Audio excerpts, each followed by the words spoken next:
En este video, la pretensión principal es explicar la primera fase hacia la elaboración de una teoría de la argumentación jurídica, posteriormente desarrollada por autores como Markovic y Alexi, basada en los primeros e importantes aportes del polaco James Perelman, quien, sin identificarse en su momento con una escuela concreta, puso de manifiesto que se debe buscar una solución que no sea conforme a la ley, como se defendía en la lógica formal, sino también que fuera equitativa, razonable y aceptable.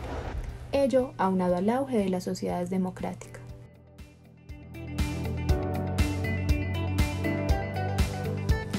Perelman se propuso a retomar la disciplina de la retórica aristotélica. Entre otras cosas, para la época la misma no tenía trascendencia en la formación de la opinión, por cuanto era vista como un simple arte ornamental, y no como un verdadero arte de la persuasión. A esto Perelman lo llamó la nueva retórica y la consideró como una teoría general de la argumentación.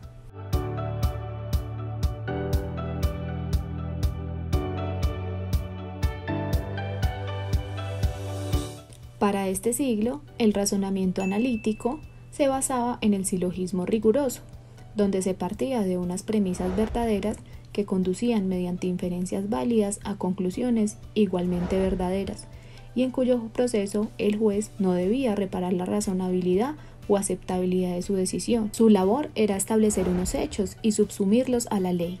Solo en excepciones, en casos de antinomia y lagunas, tenía un papel más activo para resolver, pero siempre motivando su decisión refiriéndose a textos legales. Por la insuficiencia de esta clase de razonamientos basados en la lógica formal, al resultar insostenible continuar identificando el derecho con la ley, surgieron otras escuelas de argumentación.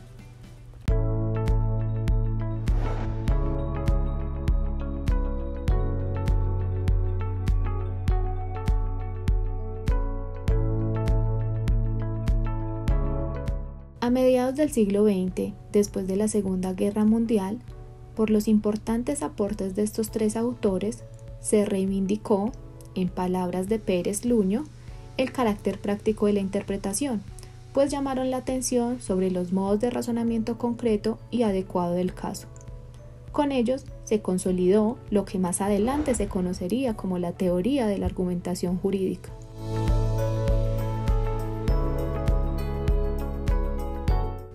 Perelman nació en Polonia en 1912, estudió Derecho y Filosofía en la Universidad de Bruselas, donde posteriormente fue profesor, e hizo un doctorado sobre la lógica de Frege. Dos de sus grandes contribuciones al tema analizado fueron las obras El Tratado de la Argumentación, la Nueva Retórica, escrito en 1958, y La Lógica Jurídica y la Nueva Retórica, escrito en 1976. Perelman no descartaba la teoría de la demostración objeto de la lógica formal, pues una de sus principales tesis consistió en que se puede formular una noción válida de justicia de carácter puramente formal o persuasión racional, correspondiente a la regla según la cual es justo tratar de la misma manera situaciones exactamente parecidas. Sin embargo, afirmaba que debía también acudirse a juicios de valor. Pero fue el problema de su aplicación lo que lo llevó a la idea de cuestionarse cómo se razona a propósito de valores, por ejemplo, qué es lo justo y lo injusto, lo bello y lo feo, el bien y el mal.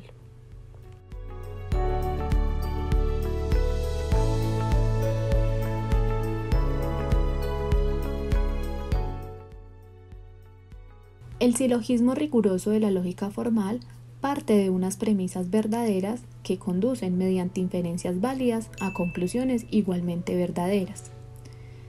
Por su parte, el razonamiento dialéctico se dirige a guiar deliberaciones y controversias que tienen por objeto los medios de persuadir y de convencer por medio del discurso a un auditorio concreto y particular mediante argumentos verosímiles o plausibles.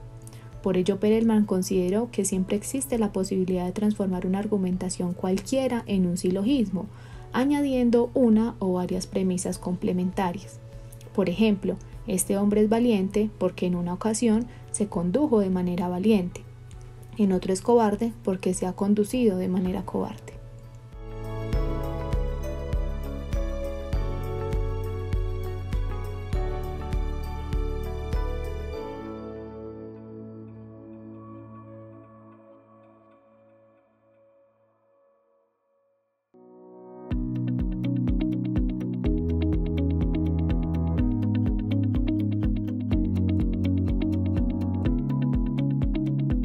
A la retórica tradicional, Perelman hace las siguientes 4 observaciones.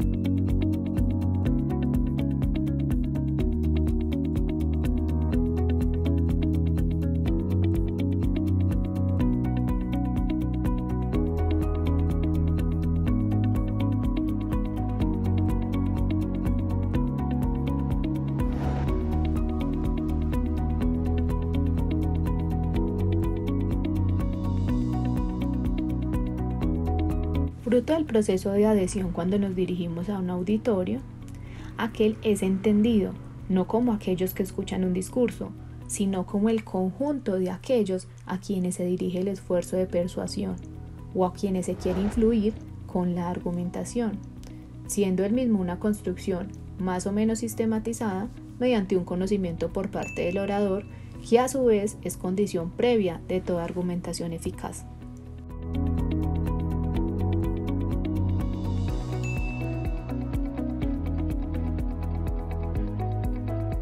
Este no es el concepto de auditorio para Perelman.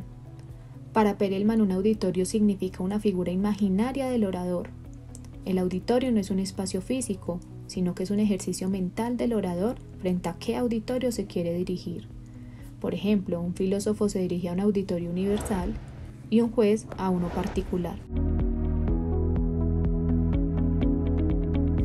Perelman afirma que toda argumentación debe desarrollarse en función de un auditorio, el cual es la noción central de su teoría, pues lo considera indispensable en la retórica, ya que es al que se trata de persuadir a través de medios discursivos para buscar su adhesión a ciertas tesis.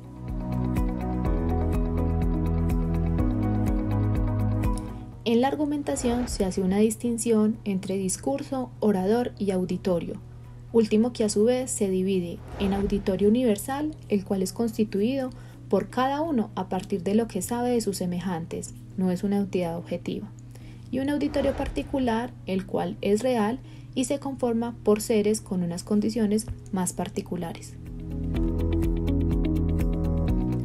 Lo anterior significa que diversos oradores construyen diversos auditorios universales, y estos a su vez cambian dependiendo del orador.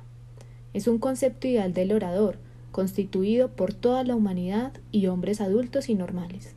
Por lo tanto, dependiendo del auditorio, dependerá el discurso, entendiendo como aquellos argumentos que utiliza para generar adhesión.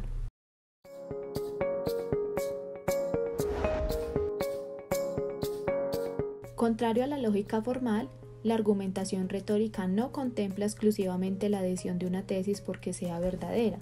Puede ser basada en criterios de equidad, oportunidad, justicia, razonabilidad y debe partir de tesis a la que se adhieran aquellos a los que queremos persuadir, es decir, una tesis de partida.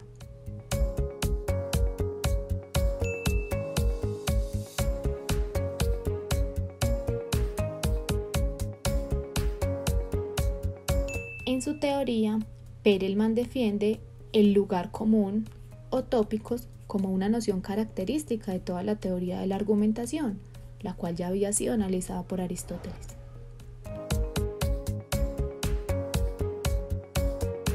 Una parte importante del Tratado de la Argumentación está dedicado al estudio de lo que Perelman denomina punto de partida de la argumentación o de los razonamientos, que implica una aprobación o aceptación del auditorio, lo que asimila a los axiomas. En este norte, los acuerdos que pueden servir a las premisas de la argumentación se agrupan en 2 categorías. La primera, la relativa a lo real, que se caracteriza por el asentamiento del auditorio universal, en la que se encuentran los hechos como realidad objetiva, las verdades como enlace entre los hechos y las presunciones, las cuales gozan de acuerdo universal, pero la adhesión a las mismas no es extrema. La segunda es lo relativo a lo preferible, que se caracteriza por la adhesión de grupos particulares, auditorio particular, donde están los valores, los que a su vez pueden ser abstractos y concretos, las jerarquías y los lugares, de los que se derivan los tópicos de Aristóteles o lugares comunes o tratados dedicados al razonamiento dialéctico, pero que para los efectos de la argumentación los autores clasifican en lugares de la cantidad, de la cualidad, el orden, la existencia y la esencia de la persona.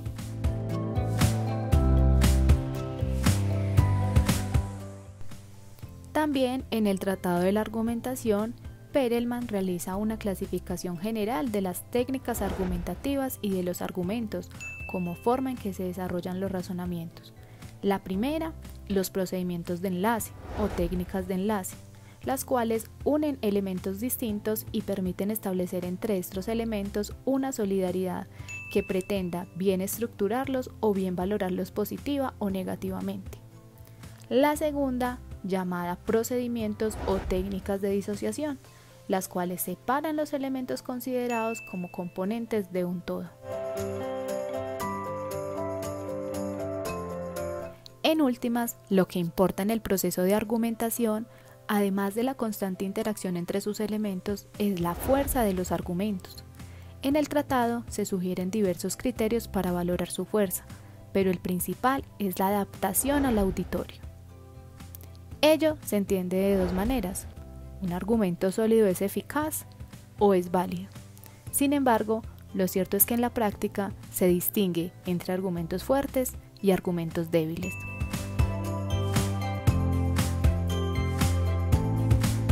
Por otro lado, al estudio de las técnicas y razonamientos propios de los juristas, Perelman lo llama la lógica jurídica y entiende que el paso de las premisas a la conclusión difiere en la argumentación.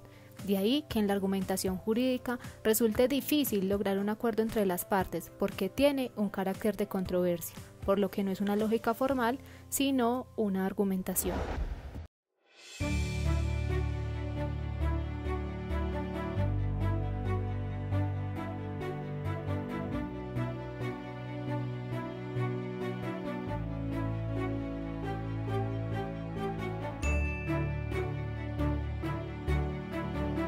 La autoridad judicial juega un papel central y es donde el razonamiento jurídico se manifiesta por antonomasia, pues para Perelman el juez es el complemento indispensable del legislador, ya que su función específica es decidir el derecho, no crearlo, aunque con frecuencia la obligación de juzgar impuesta al juez le lleva a completar la ley, a reinterpretarla y a flexibilizarla para hallar una solución razonable y aceptable.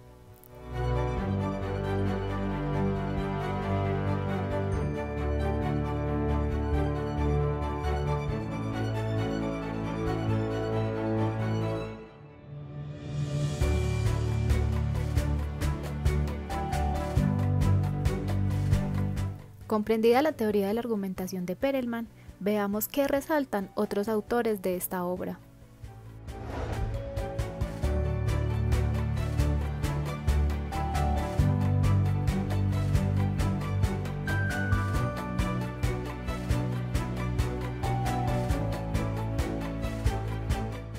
Sin embargo, Manuel Atienza también fue un crítico de la teoría de Perelman.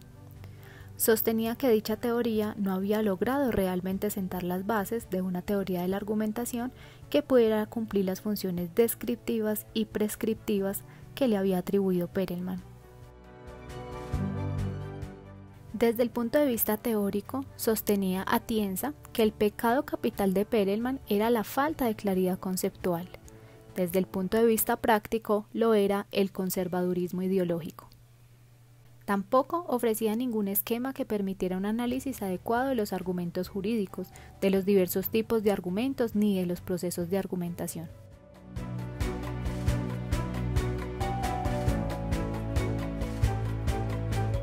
Otra de las críticas era que la concepción del derecho y de la sociedad que manejaba Perelman era netamente conservadora, y su teoría parecía diseñada para satisfacer las necesidades de quien se aproximaba al derecho y a la sociedad desde esa perspectiva.